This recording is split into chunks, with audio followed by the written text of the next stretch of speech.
പൊന്നാനി മുല്ല റോഡിലെ കടൽ തീരത്ത് മാലിന്യം നിക്ഷേപിക്കുന്നത് ചോദ്യം ചെയ്ത വീട്ടുകാരെ കയ്യേറ്റം ചെയ്തതായി പരാതി.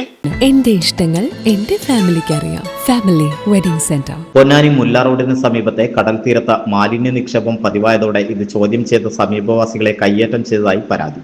മുല്ല റോഡ് സ്വദേശി ഹാജിയാരകത്ത് പരീദിനെയും വീട്ടിലെ സ്ത്രീകളെയും മർദ്ദിച്ചുവെന്നാണ് പരാതിയുള്ളത്. മാസങ്ങളായി ഇവരുടെ വീടിന് സമീപത്തെ കടൽ തീരത്ത് അയൽപ്രദേശങ്ങളിൽ നിന്നുള്ളവർ എത്തി മാലിന്യം നിക്ഷേപിക്കുന്നതായാണ് പരാതിയുള്ളത്. പലതവണ ഇത് വിലക്കിയെങ്കിലും മാലിന്യ നിക്ഷേപം തുടരുകയായിരുന്നു. കഴിഞ്ഞ ദിവസവും സ്ത്രീകളെത്തി മാലിന്യം തള്ളുന്നത് കണ്ടപ്പോൾ വീട്ടുകാർ ഇത് ചോദ്യം ചെയ്തു. ഇതേ തുടർന്ന് പുരുഷന്മാർ ഉൾപ്പെടെ എത്തി പരീദിന്റെ വീട് കയറി ആക്രമിക്കുകയായിരുന്നുവെന്ന് വീട്ടുകാർ പറഞ്ഞു. മർദ്ദനത്തിൽ പരീദിന് പരിക്കേറ്റു. സംഭവത്തിൽ വീട്ടുകാർ പൊന്നാനി പോലീസിൽ പരാതി നൽകി. ഇവിടെ ഇതിൻ്റെ മേളൊരു കോളനി 66 കോളനി എന്ന് പറഞ്ഞാൽ അതിൻ്റെ അപ്പുറത്ത് തന്നെ വേറെ ലോകമ്പറമ്പ് എന്ന് പറഞ്ഞ സ്ഥലമുണ്ട്. അവിടെ നിന്ന് രജിസ്റ്റർ വന്നിട്ട് ഇവിടെ കടപ്പുറത്ത് ഇടാൻ വേണ്ടിയിട്ട് കുറച്ച് ടീം വന്നിരുന്നു, 5-6 പെണ്ണുങ്ങൾ. അപ്പോൾ അവർ ഇവിടെ പെണ്ണുങ്ങൾ അവരുടെ വർത്തമാനം പറഞ്ഞു വിടാൻ പാടില്ല എന്നൊക്കെ പറഞ്ഞു അവർ വീഡിയോ ഒക്കെ എടുത്തു. അപ്പോൾ ഞാനും ഇവിടെ ഈ അടുത്ത വീട്ടിലെ ഷാഫി എന്ന് പറഞ്ഞ പയ്യൻ കൂടി ഞങ്ങൾ ഇങ്ങനെ കടപ്പുറത്തേക്ക് പോയപ്പോൾ അവിടെ ബഹളം നടക്കുന്നുണ്ടായിരുന്നു. അപ്പോൾ അവിടുന്ന് നിങ്ങൾ ബഹളം ഉണ്ടാക്കണ്ട, നിങ്ങൾ കച്ചവടം പറ്റില്ല ഫോട്ടോ എടുത്തിട്ട് ഇവിടെ വീഡിയോ എടുത്തിട്ട് നിങ്ങളുടെ പോരെന്നാണ്. അത് കഴിഞ്ഞപ്പോൾ ഹസീന എന്ന് പറഞ്ഞ പെണ്ണും വേറൊരു സ്ത്രീയും കൂടിയിട്ട് വളരെ മോശമായിട്ടാണ് സംസാരിച്ചു.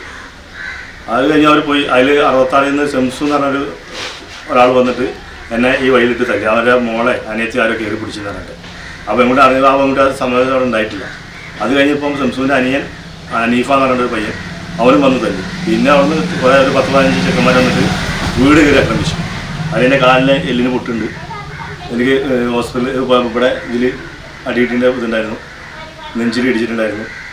അങ്ങനെ വീട്ടിലെ സ്ത്രീകളെ ആക്രമിച്ചു, ഈ പ്രദേശത്തുള്ള സ്ത്രീകളൊക്കെ ആക്രമിച്ചിട്ടുണ്ടായിരുന്നു. ആൺകുട്ടികളെ കൂട്ടിയിട്ട് ഞങ്ങൾ കാട്ടിത്തരാമെന്നും പറഞ്ഞിട്ട് വന്നിട്ട് ആക്രമണം ചെയ്ത് പേരെ കയറി അടിച്ച് പണിയാക്കിയിട്ടാണ് പോയത്. ഇന്നലെ പിടിച്ചവരും പഴിച്ചവരും ഒക്കെ അവരെ തള്ളിയിട്ടും കുത്തിയിട്ടും എല്ലാം ഓരോന്ന് ഇതാക്കിയിട്ടും അത് അവൻ്റെ കാലായിട്ട് വയ്യാത്തൊരു കാര്യം. ആ കാലെല്ലാം ചവിട്ടി പണിയാക്കിയിട്ടു.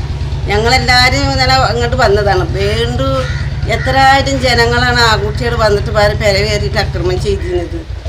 നമ്മളിപ്പോൾ എന്ത് ചെയ്യും? നമ്മൾക്ക് വെള്ളം വന്നായിട്ട് കച്ചറ വന്നിട്ട് അടിക്കുന്ന ഭാഗമാണ് ഇപ്പോൾ അത്. നല്ല മട്ടത്തിൽ നമ്മൾ പറഞ്ഞിട്ട് അവർ കേൾക്കുന്നില്ല. ഞങ്ങൾ എന്ത് ചെയ്യും?